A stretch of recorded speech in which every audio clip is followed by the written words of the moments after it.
2025 жылғы 5 мамырда жоғары сот кеңесінің отырысында аудандық соттар төрағалары және судьялары лауазымдарына іріктеудің қорытындылары шығарылды. 2024 жылғы 1 қаңтардан бастап аудандық соттардың төрағаларын қызметке сайлау бойынша жаңа тетік заңды түрде енгізілді. Бұл тетік бойынша аудандық сот төрағаларының бос лауазымдарына кандидаттарды облыстық және оларға теңестірілген соттардың кеңейтілген жалпы отырыстарында сайланған адамдар қатарынан жоғары сот кеңесі іріктеуі тиіс. Аудандық соттар төрағаларының 65 бос орнына іріктеуге барлығы 199 кандидат қатысты. Конкурсқа қатысушылардың көпшілігі Алматы қаласының әкімшілік құқық бұзушылықтар жөніндегі мамандандырылған ауданаралық соттың төрағасы және мамандандырылған ауданаралық экономикалық соттың төрағасы бос лауазымдарына үміткер болды.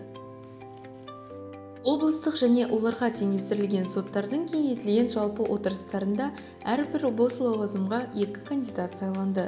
Бұл ретте кандидаттардың санына қарамастан іріктеу түбегейлі жүзеге асырылды. Мысалы, Астана қаласының мамандандырылған ауданаралық әкімшілік сотының, Алматы қаласының әкімшілік құқық бұзушылықтар жөніндегі мамандандырылған ауданаралық сотының және мамандандырылған ауданаралық экономикалық сотының, Шымкент қаласының мамандандырылған ауданаралық экономикалық сотының, Батыс Қазақстан облысының Орал қаласы нөмір 2 сотының, Қостанай облысының Қостанай қалалық сотының, Павлодар облысының Ақсу қаласы ауданаралық сотының, Баянауыл аудандық сотының, Түркістан облысының мамандандырылған ауданаралық экономикалық сотының және Ордабасы аудандық сотының, Шығыс Қазақстан облысының Өскемен қаласы нөмір 2 сотының төрағалары лауазымдарына лайықты үміткерлердің болмауына байланысты іріктеу болмады деп танылды. Конкурсқа барлығы 223 үміткер қатысты. Олардың 120-сы жүйе ішінде қозғалғысы келетін жұмыс істеп жүрген судьялар. Сондай-ақ жұмыстан шығарылған сәттен бастап 4 жыл өтпеген бұрынғы судьялар және 103 үміткер біліктілік емтиханынан сәтті өткен немесе сот төрелігі академиясының түлектері. Конкурс аясында кандидаттарды мұқият іріктеу жүргізілді. Сот төрелігін жүзеге асыру сапасы мен этиканы сақтау зерттелді.